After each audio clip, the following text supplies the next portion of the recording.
विद्यार्थियों, बीए तृतीय वर्ष की इस कक्षा में आपका पुनः एक बार स्वागत है। आज हम आपके सामने धूमिल द्वारा लिखित मोचीराम कविता पर चर्चा करेंगे। धूमिल का पूरा नाम सुदामा पांडे था।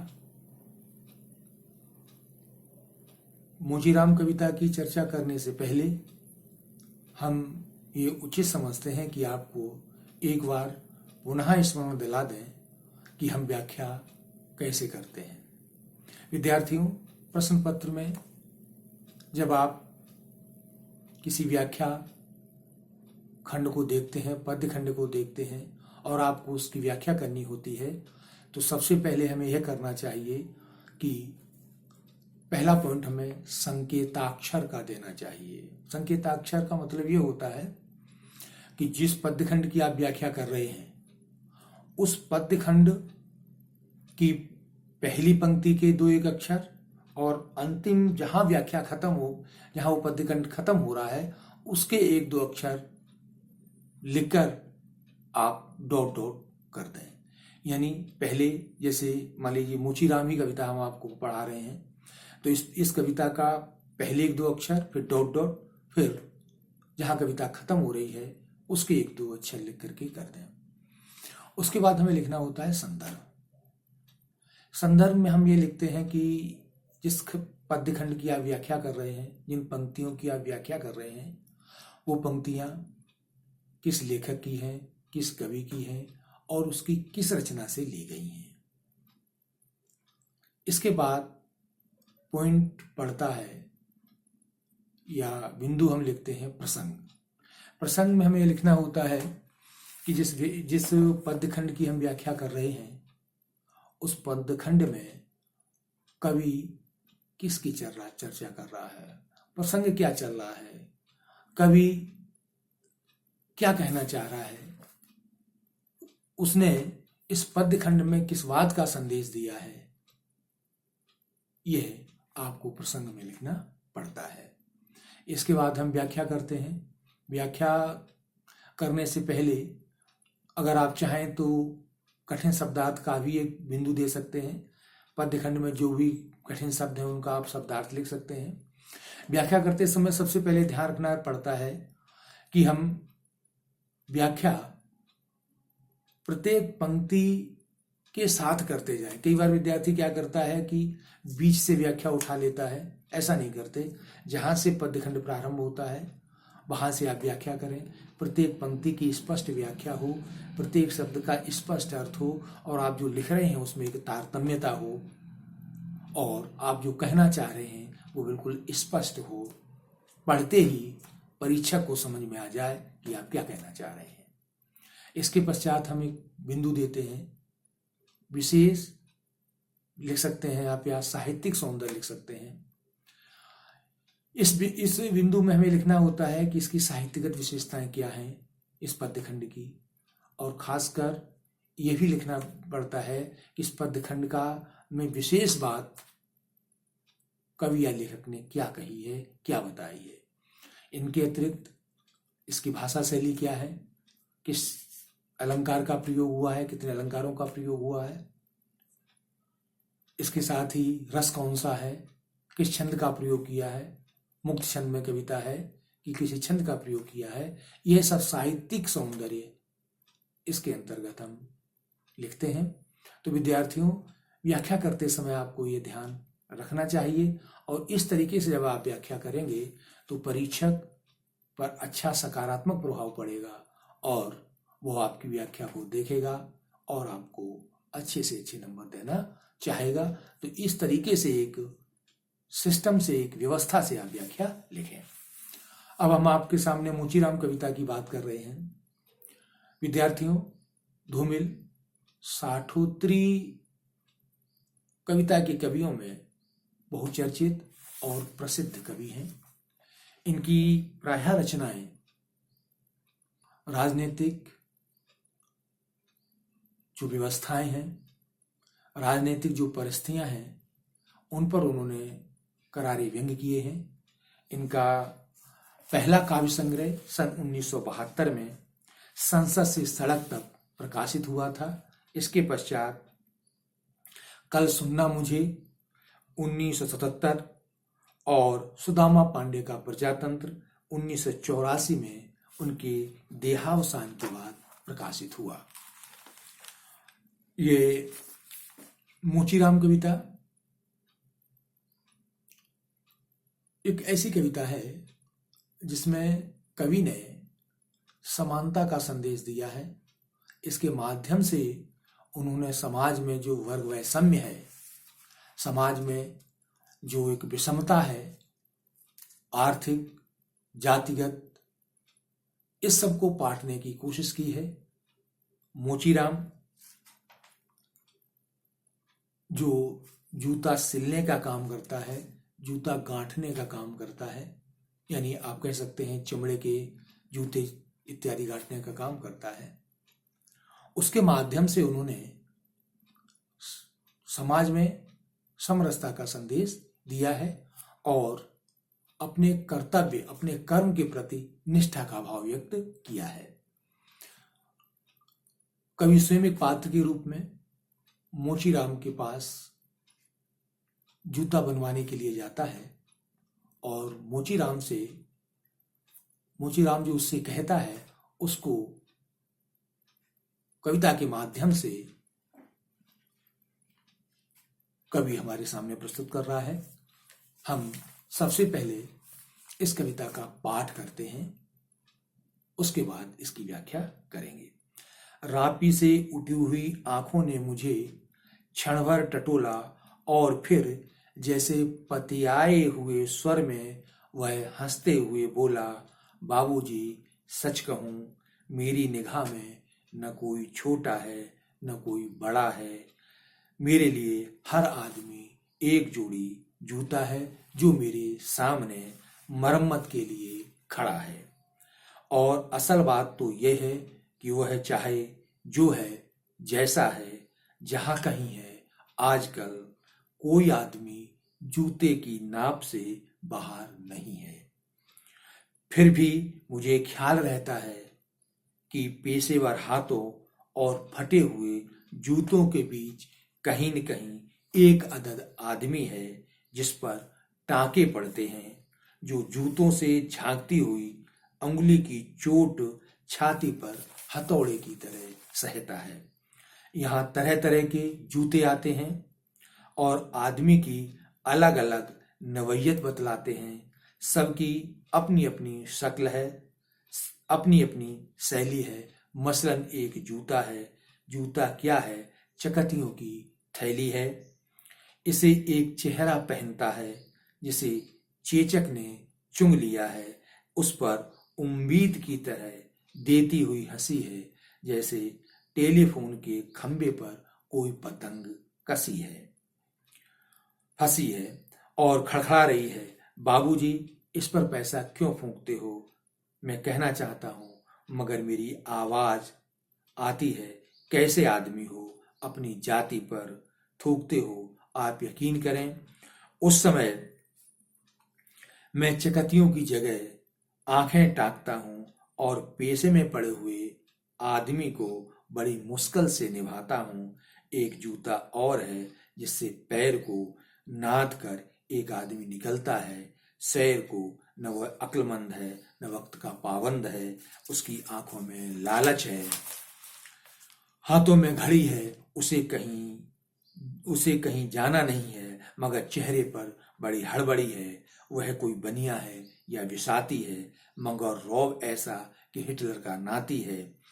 इससे बांधो, उससे काटो, हियाठों को वहां पीटो, घिस्सा दो, ऐसा चमकाओ, जूते को ऐना बनाओ। ओह बड़ी गर्मी है, रूमाल से हवा करता, मौसम के नाम पर विशूरता है। सड़क पर आतियों जातियों को बानर की तरह घूरता है। गरज ये है कि घंटे भर खटवाता है, मगर नामा देते वक्त साफ नट जाता है। शरीफों को लूटते हो वह घुर्राता है और कुछ सिक्के फेंक कर आगे बढ़ जाता है। अचानक चिहुक कर सड़क से उछलता है और पटरी पर चढ़ जाता है। चोट जब पेशे पर पड़ती है तो कहीं न कहीं एक चोर कील दबी रह जाती है जो मौका पाकर उभरती है और अंगुली में गड़ती है। मगर इसका मतलब यह नहीं है कि मुझे कोई गलतफहमी है। मुझे हर वक्त यह ख्याल रहता है कि जूते और पेशे के बीच कहीं न कहीं एक अदद आदमी है जिस पर टांके पड़ते हैं, जो जूतों से झांकती हुई अंगुली की चोट छाती पर हथौड़ी की तरह सहता है। और बाबूजी, असल बात तो यह है कि जिंदा रहने के पीछे अगर सही तर्क नहीं है तो रामनामी बेचकर या रंडियों की दलाली कर रोजी कमाने में कोई फर्क नहीं है। और यही वह जगह है जहां हर आदमी अपने पेशे से छूटकर भीड़ का टमकता हुआ हिस्सा बन जाता है। सभी लोगों की तरह भाषा उसे काटती है, मौसम सताता है। आप इस बसंत को ही ले लो, यह दिन को तांत की तरह तानता है। पेड़ों पर लाल लाल पत्तों के हजारों सुक्तले धूप में सींचने के लिए लटकाता है। सच कहता हूँ, उस समय रापी की मूठ को हाथ से संभालना मुश्किल हो जाता है। आंख कहीं जाती है, हाथ कहीं जाता है। मन किसी झुंझलाए हुए बच्चे सा काम पर आने से बार बार इनकार करता है। लगता है कि चमड़े की शराफत के पीछे कोई जंगल है जो आदमी पर पेड़ से वार करता है। और यह चौंकने की नहीं, सोचने की बात है। मगर जो जिंदगी को किताब से नापता है, जो असलियत और अनुभव के बीच खून के किसी कमजात मौके पर कायर है, वह बड़ी आसानी से कह सकता है कि यार, तू मोची नहीं, शायर है।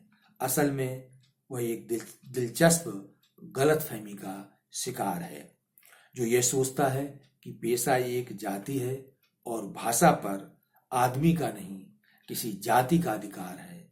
जबकि असलियत यह है कि आग सबको जलाती है, सच्चाई सबसे होकर गुजरती है। कुछ हैं जिन्हें शब्द मिल चुके हैं, कुछ हैं जो अक्षरों के आगे अंधे हैं। वे हर अन्याय को चुपचाप सहते हैं और पेट की आग से डरते हैं। जबकि मैं जानता हूं कि इनकार से भरी हुई एक चीख और एक समझदार चुप, दोनों का मतलब एक है। भविष्य गणने में चुप और चीख अपनी अपनी जगह एक ही किस्म से अपना अपना फर्ज अदा करते हैं। कभी कहता है कि जैसे ही मैं मोची के पास जूता बनवाने के लिए गया, तो मोची राम जो जूता गांठने का काम कर रहा था, उसने रापी से उठी हुई आंखों ने क्षण भर टटोला। वो जो काम कर रहा था, उस काम करते हुए उसने मेरी तरफ देखा, क्षण भर टटोला। कभी कहना यह चाहता है कि क्षण भर उसने समझने की कोशिश की, मुझे जानने की कोशिश की कि मैं कौन हूं, मैं जूता बनवाने आया हूं, मेरी प्रकृति क्या है और मैं क्या जूता बनवा करके उसे पैसे दूंगा या नहीं। आदि आदि चीजें उसने मुझे टटोलने समझने की कोशिश की। फिर जैसे पतियाए हुए स्वर में बोला, बाबूजी सच कहूं मेरी निगाह में। और फिर एक पतियाए हुए स्वर के में बोला, विश्वास भरे हुए शब्दों में बोला, बाबूजी मैं सच कहूं, मेरे लिए न कोई छोटा है न बड़ा, सब बराबर है।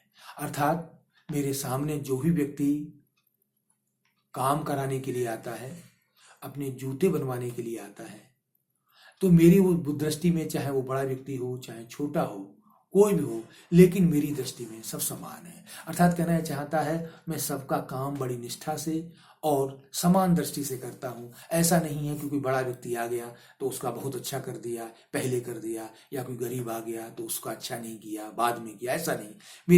मेरे लिए सब बराबर हैं और मैं सबका कार्य बड़ी निष्ठा के साथ करता हूं।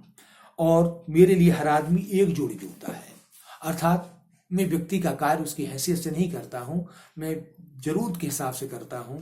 मेरे लिए जो व्यक्ति जूता बनवाने आया है, मैं यह मान के चलता हूं, मेरे लिए मेरे सामने जूता लेकर जो व्यक्ति आया है, मैं उसके जूते बनाने का कार्य कर रहा हूँ, वो मैं काम बड़ी ईमानदारी से करता हूँ। और असल बात तो ये है कि वह चाहे जो हो, जैसा हो, जहाँ कहीं हो, आजकल कोई आदमी जूते के नाम से बाहर नहीं है। अर्थात कहना चाहता है, मुझे कहना चाहता है कि हर व्यक्ति अपनी हैसियत के हिसाब से जूता पहनता है, हर व्यक्ति अपने दायरे में रहता है, जैसे इसकी हैसियत है उस तरीके से वो जूते पहन लेता है। और मैं जूता बनाते समय, मैं जब जूता बनाता हूँ तो मेरे मन में कहीं न कहीं एक भाव रहता है कि कहीं न कहीं एक अदद आदमी है जिस पर टाँके पड़ते हैं, जो जूतों से झाँकती हुई उंगली को चोट छाती पर हथौड़े की तरह सहता है। अर्थात मैं जब जूते को गांठता हूँ, जूते पर हथौड़ा मारता हूँ, टाँके लगाता हूँ, तब मैं सोचता हूँ कि ये जूता नहीं है, कोई व्यक्ति है जिसके ऊपर मैं हथौड़े मार रहा हूँ, टाँके चला रहा हूँ। अर्थात मैं बड़ी संजीदगी के साथ, बड़ी ईमानदारी से और बड़ी कहना चाहिए एक सावधानी के साथ मैं जूता बनाने का कार्य करता हूँ। यहाँ तरह तरह के जूते आते हैं और आदमी की अलग अलग नवैयत बतलाते हैं। सबकी अपनी अपनी शक्ल है, अपनी अपनी शैली है। मसलन एक जूता है, जूता क्या, चकत्तियों की थैली है। बाबूजी मेरे सामने, मेरे पास बहुत लोग आते हैं, तरह तरह के लोग आते हैं, उनके तरह तरह के जूते हैं तो होते हैं। हर व्यक्ति की अपनी हैसियत के अनुसार जूते होते हैं और तरह तरह के लोग आते हैं, तरह तरह की उनकी प्रकृति होती है। सबके अपने अपने चेहरे अलग हैं, अपनी कार्य करने की सबकी शैली अलग है, बात करने की शैली सबकी अलग है। मसलन एक मेरे पास जूता आता है, वो जूता क्या है, चकत्तियों की थैली है। उसमें इतनी चकत्तियां लगी हुई हैं, उसमें इतने पैबंद पहले से ही लगे हुए हैं कि वो जूता पूरी तरीके से फटा हुआ है।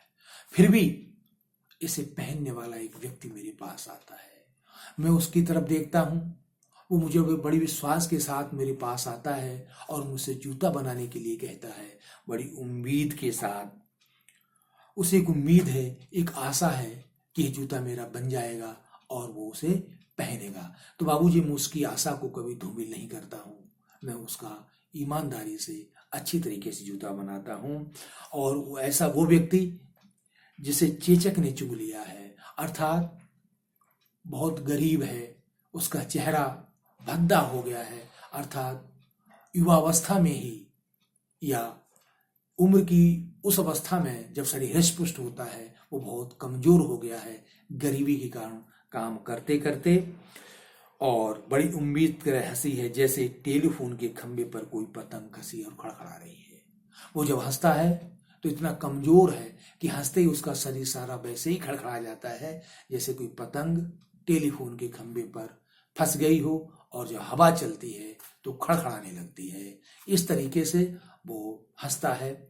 और जिस तरीके से वो पतंग ये उम्मीद रहती है, उसे आशा रहती है कि कोई न कोई उसे इस खंबे से मुक्त कर लेगा, उतार लेगा, उसी तरीके से वो व्यक्ति मेरे पास बड़ी आशा से आता है कि ये जूता मेरा बन जाएगा और वो उसे पहन सकेगा। मैं महसूस करता हूँ भीतर से एक आवाज आती है, कैसे आदमी हो, अपनी जाति पर थूकते हो। आप यकीन करें, उस समय में चकत्तियों की जगह आंखें ताकता हूँ और पेश में पड़े आदमी को बड़ी मुश्किल से निभाता हूँ। एक जूता बड़ी निभाता हूँ। कहना चाहते हैं कि उसका जूता पहले से ही बहुत फट रहा है, उसमें बहुत पैबंद लगे हुए हैं, लेकिन जब ऐसा व्यक्ति मेरे सामने जूता लेकर के आता है तो मैं उसकी उम्मीद के मुताबिक अच्छी तरीके से उस जूता बनाता हूँ। मैं उसे अभी नहीं कह पाता हूँ कि जूते को बनवा के क्या करोगे, क्योंकि मैं उसकी गरीबी को जानता हूँ। मुझे मेरे अंदर से आवाज आती है, जब मैं कहना चाहता हूँ इस जूते को बनवा के क्या करोगे, मेरे अंदर से एक आवाज आती है, कैसे आदमी हो, अपनी जाति पर थूकते हो, अर्थात गरीबी का मजाक उड़ा रहे हो। क्योंकि मैं जानता हूँ गरीबी क्या होती है, गरीबी में व्यक्ति कैसे जीवन जीता है। तो मैं उससे ये भी नहीं कह पाता हूँ कि इस जूते को बनवाने में कोई फायदा नहीं है उसकी, लेकिन मैं उसकी उम्मीद के अनुरूप उसे बनाने की कोशिश करता हूँ। कहते एक व्यक्ति और है, उन्होंने पहले ही कहा कि तरह तरह के लोग आते हैं, तरह तरह के व्यवहार करते हैं। ये व्यक्ति मेरे पास और आता है, हाथों में घड़ी है, उसे कहीं जाना नहीं है, मगर चेहरे पर बड़ी है आता है और बड़ी हड़बड़ाहट के साथ मुझसे कहता है कि मेरा जूता बना दो। कोई बनिया है या बिसाती है, शायद कोई व्यवसायी है, व्यापारी है या कोई पंसारी है, लेकिन रौब ऐसे दिखाता है जैसे हिटलर का नाती है। बड़ी सार्थक उपमा दी, अर्थात हिटलर तानाशाह के लिए प्रसिद्ध है और आते ही मेरे ऊपर रौब दिखाना शुरू कर देता है। मुझे, क्योंकि मैं एक जूता काटने वाला हूँ, वो मुझे निम्न व्यक्ति समझकर मेरे ऊपर रौब दिखाना लगता है। इससे बांधो, अरे यहाँ ऐसा बांधो, इसे इस तरीके से काटो, ऐसा ठोको, ऐसी पालिश करो, ऐसा पीटो, इस तरीके से घिस्सा दो, ये जूता चमक जाए। और फिर थोड़ी देर में कहता है, ओह बड़ी गर्मी है, रूमाल से हवा निकालता है, मौसम को भी सूरता है, मौसम को गाली देता है, अरे कैसी गर्मी हो गई, कैसा मौसम आ गया। और वो मौसम भी सूरता है, सड़क पर आतियों जातियों को बाने की तरह घूमता है, इधर देखता है उधर देखता है, सड़क पर जो आ रहे हैं जा रहे हैं स्त्री पुरुष, उनको बानर की तरह घूरता है, अर्थात उनको घुर्रा करके देखता है। मगर गरज एक घंटे भर खटवाता है। बाबूजी घंटे भर खटवाता है, अर्थात मैं घंटे भर उसका काम करता हूं, लेकिन नामा देखते वक्त साफ नट जाता है। जब पैसे की बात आती है तो नट जाता है, मना कर देता है, अरे पैसे नहीं दूंगा, काय के पैसे। और क्या कहता है, शरीफों को लूटते हो, अरे इतने पैसे, काय के पैसे, और ये तुम शरीफों को लूटते हो, इस तरीके से मुझे धमकी देता है। और जब मैं कुछ ज्यादा कहता हूं तो कुछ सिक्के फेंक कर आगे बढ़ जाता है, अर्थात कुछ सिक्के फेंक देता है मेरी तरफ और आगे निकल जाता है। उसमें बाबूजी हृदय में बड़ी पीड़ा होती है, कितनी ईमानदारी, कितनी परिश्रम से मैंने कार्य किया, और जब नामा देने वक्त की बात आई तब वो देके चला जाता है, सिक्के उछाल देता है, मेरे हाथ में भी नहीं देता। पहले तो ही कहता है कि तुम शरीफों को लूटते हो, और जब बहुत कहने पर कुछ देता भी है तो सिक्के उछाल करके चला जाता है। और इसका मगर इसका मतलब ये नहीं कि मुझे कोई गलतफहमी है, लेकिन फिर भी मैं उसका काम बड़ी ईमानदारी से करता हूं, इसलिए कि पैसे के बीच कहीं न कहीं आदमी है जिस पर टांके पड़ते हैं। मैं बराबर ये सोचता हूं, ठीक है एक पेशा है मेरा, एक व्यवसाय है, लेकिन इस व्यवसाय और इस जूते के बीच एक आदमी भी है जिस जूते को पहनेगा और जिसकी अपनी मजबूरी है, वो नया नहीं खरीद सकता है, उसे यह जूता पहनना है। और ये टांके और हथौड़ी मैं जब जूते पे मारता हूं तो मैं सोचता हूं कि उस व्यक्ति के छाती पर पड़ रहे हैं, अर्थात वो मजबूरी में जूता बनवा रहा है, उसके पास पैसा नहीं है और मैं ईमानदारी से उसका जूता बनाता हूं। और बाबूजी असल बात तो यह है कि जिंदा रहने के पीछे अगर सही तर्क नहीं है तो रामनामी बेचकर रंडियों की दलाली करके रोजी कमाने में कोई फर्क नहीं। बाबूजी मैं मानता हूँ व्यक्ति को जिंदगी किसी जीवन मूल्य के आधार पर जीनी चाहिए, व्यक्ति के सामने एक आदर्श होना चाहिए, और जिसके सामने जीवन में कोई आदर्श नहीं है, जीवन का कोई मूल्य नहीं है, जो जिंदगी को एक आदर्श के मुताबिक नहीं जीता है, उसके जीने का कोई लाभ नहीं है। पैसा व्यक्ति को एक आदर्श, एक नियमों के मुताबिक कमाना चाहिए, अर्थात पैसा कमाने के पीछे हमारा कोई न कोई एक मानक, एक आदर्श, एक नैतिकता होनी चाहिए। अगर ऐसा नहीं है तो रंडियों की दलाली और राम नामी को बेच के मैं कर पैसा कमाने जैसा कुछ भी नहीं है, अर्थात उसमें कोई फर्क नहीं है। अभी कवि कहता है, लगता है कि चमड़े की, और जब कोई व्यक्ति ऐसी इस प्रकार की का व्यवहार मेरे साथ करता है, काम कराने के बाद भी अगर पैसा नहीं देता है, तो फिर कई बार मेरा मन उस बच्चे की तरह, जिस बच्चे को हम डांट देते हैं और वो काम करने से मना कर देता है, तो मेरा मन भी कई बार विद्रोह करता है। मेरे मन में भी कई बार ये भाव पैदा होता है कि जब मैं इतनी मेहनत कर रहा हूँ, इतनी ईमानदारी से कार्य कर रहा हूँ, और उसके बावजूद भी अगर कोई ऐसा व्यक्ति जो पैसे देने की स्थिति में पैसा नहीं दे रहा है और मुझसे कहता है कि शरीफों को लूटते हो, तो मेरे अंदर एक पीड़ा होती है और मेरा एक मन जो है बार बार काम करने से इनकार कर देता है। लेकिन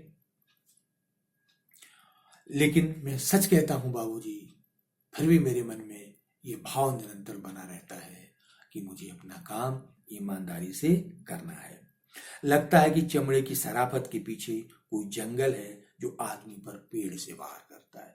कई बार लगता है बाबूजी, जो देखने में व्यक्ति शरीफ लग रहा है, चेहरे से अच्छा लग रहा है, भद्र लग रहा है, और जब कोई व्यक्ति ऐसा व्यवहार करता है तो ऐसा प्रतीत होता है कि कोई जंगल है जो आदमी पर पेड़ से वार करता है, अर्थात उसके अंदर जो छुपी हुई दुष्प्रवृत्तियां, जंगल झाल झंकार जंगल वन, तो यहाँ पर जंगल प्रतीक है दुष्प्रवृत्तियों का, कि उसके चेहरा उसका अच्छा है, देखने में भद्र लग रहा है, लेकिन उसके अंदर कहीं न कहीं ऐसी दुष्प्रवृत्तियां हैं जो पीछे से मनुष्य के ऊपर क्या करती हैं, वार करती हैं। और यह चौंकने की नहीं, सोचने की बात है। मगर जो आदमी को किताब से नापता है वो असलियत अनुभव के बीच खून के किसी कमजात मौके पर कायर है। बाबूजी, जो व्यक्ति किताब के अनुसार जिंदगी को जीना चाहता है वह व्यक्ति जीवन में सफल नहीं होता, क्योंकि वह व्यक्ति किसी मौके पर कायर सिद्ध हो जाता है। क्योंकि जिंदगी किताब से नहीं चलती, जिंदगी किताब के अनुसार हम नहीं जी सकते। जिंदगी जीने के लिए हमें व्यवहारिक होना पड़ता है। जिंदगी के लिए हमें अनुभव के आधार पर जिंदगी हम जी पाते हैं। अनुभव के आधार पर ही जिंदगी में हम सफल हो सकते हैं। किताबी ज्ञान से जिंदगी हम नहीं जी सकते। और जो केवल किताबी ज्ञान पर रहता है वो अनुभव और असलियत को नहीं समझता है, अनुभव के आधार पर जिंदगी नहीं जी पाता है, तो खून के किसी कमजात मौके पर कायर है। जब कोई मौका आता है मजबूती का, दृढ़ता का, तब वो व्यक्ति वहां पर सफल नहीं होता, कायर सिद्ध हो जाता है। बाबूजी, आप सोच रहे होंगे कि यार तू मोची नहीं शायर है। मैं मोची नहीं शायर, बाबूजी मैं शायर नहीं हूँ। मैं बात कह रहा हूँ, आपको लगता होगा कि मैं शायर हूँ क्योंकि मेरी बातों में भावुकता है, मानवता है, तो आपको लग रहा होगा, लेकिन मैं शायर नहीं हूँ।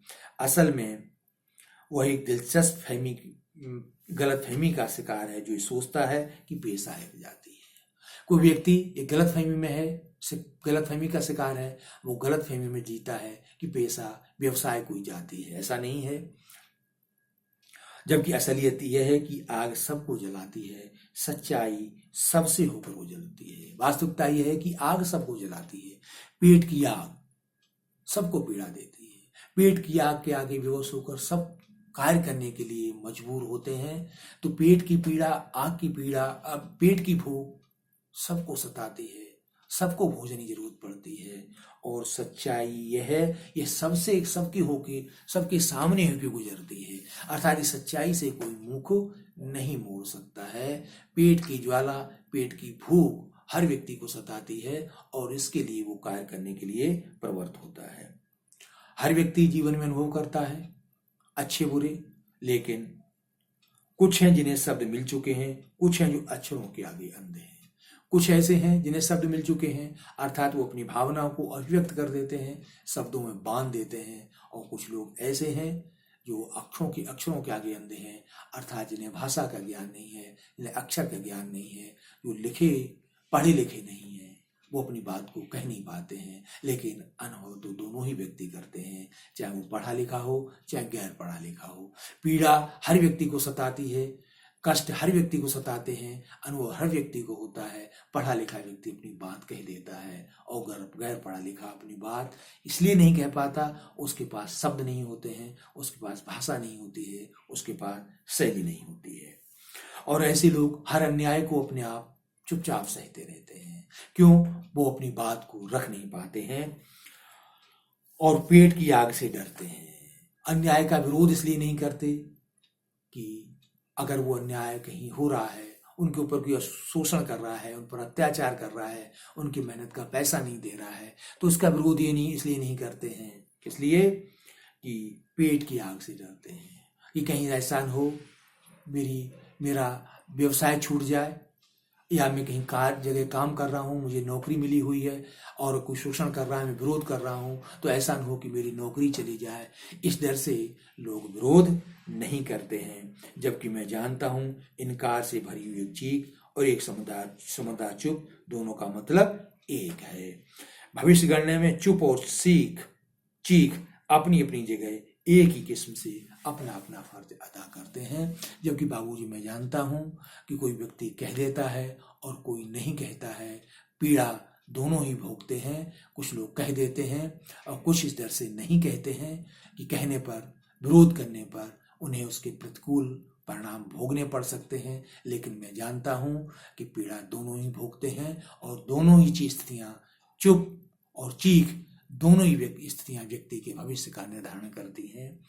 तो बाबूजी, मैं ये कहना चाहता हूँ कि मेरी दृष्टि में सभी समान हैं। इस प्रकार इस कविता में धूमिल ने मोचीराम के द्वारा समाज में वर्ग वैषम्य की जो स्थितियां हैं उनको पाटने का प्रयास किया है और ये स्पष्ट किया है कि समाज में सभी समान हैं और हम जो भी कार्य कर रहे हैं, हमें जो भी कार्य करने को मिलता है वो हमें कार्य अपना निष्ठा के साथ करना चाहिए, काम की के हिसाब से करना चाहिए। काम करते समय हमारे मन में छोटे बड़े की भावना नहीं होनी चाहिए। एक ये भी संदेश दिया है, अगर किसी से हम अपना काम करवा रहे हैं, अगर हम किसी से मेहनत करवा रहे हैं तो हमें उस मेहनत का प्रतिफल यानी उसका पारिश्रमिक हमें अवश्य देना चाहिए। ऐसा नहीं है कि मेहनत कराने के बाद हम पारिश्रमिक देने से नट जाएं, क्योंकि इससे समाज में अव्यवस्था पैदा होती है। इस प्रकार यह कविता मार्क्सवादी चिंतन या प्रगतिवादी चिंतन को लेकर के लिखी गई बहुत ही चर्चित और बहुत ही अच्छी कविता है। इस कविता के माध्यम से धूमिल ने समाज में पनप रही इस प्रकार की प्रवृत्तियों का चित्रण करते हुए हमें समानता का संदेश दिया है। शिल्प की दृष्टि से भाषा सरल है, सहज है, सुबोध है, समझ में आने योग्य है, संप्रेषणीय है। शिल्प सुंदर है। शिल्प इस प्रकार का शिल्प है कि आप कविता को पूरी तरीके से अच्छी तरह आप समझ सकते हैं। इस प्रकार अब हम कल एक नई कवि और कविता के साथ आपके सामने प्रस्तुत होंगे। तब के लिए विदा। बहुत बहुत धन्यवाद।